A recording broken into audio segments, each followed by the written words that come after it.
mina ngiyakholelwa ukuthi kule nkonzo ngizophuma ngiphethe something because ngafika ngingasebenzi kodwa kwathi kuhamba amalanga umfundisi angikhulekele ngasengifuna umsebenzi sami enzaza inhliziyo yami ngiyasiyajabula uNkulunkulu wasiyangenza lethi imali semangisi sasemuntu kwathi ngisamukela yefike ngempela ngibonga kakhulu uNkulunkulu bazalwane umfundisi ubekusile ngethemba amen bazalwane ukuthi bangakuthemba uNkulunkulu uzongenelela amen ukuthi nini kodwa kusala uNkulunkulu uzongenelela uNkulunkulu noma sebegadile babhekile ngisho noma ngathiwa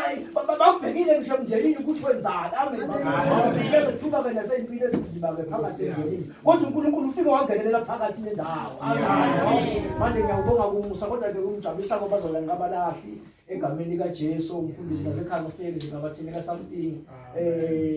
ngababekela yona babonga ngendaba kakusenhlizweni umuntu kodwa mina bangibona nje ekhaya nje emadlozi babona ukuthi cha uNkulunkulu wabona naye ukuthi hayi umfana wenzile ethule abantu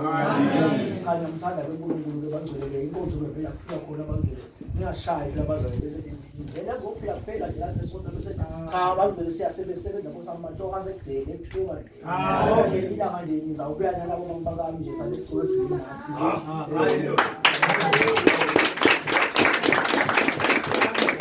nathi Sengiyabonga nasenkonzweni amen bazalwane ngoba thina siyahlupha uma uNkulunkulu akuphusisa bazalwane akubusise uNkulunkulu bese sowutholakala sowulapha ePark Robert sowubonga khona sokhohliwe ukuthi lehlahla uNkulunkulu kuphela sontweni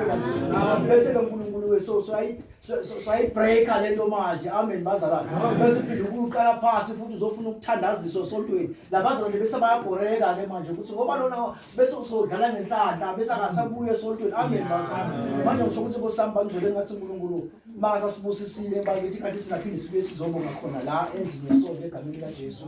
ngathi uNkulunkulu nje mahambela bethi kakhulu nomfundisi ngathi uNkulunkulu bakithi ngampha amandla amkhulise bakithi uNkulunkulu nje ngathi ngimphatha kahle nje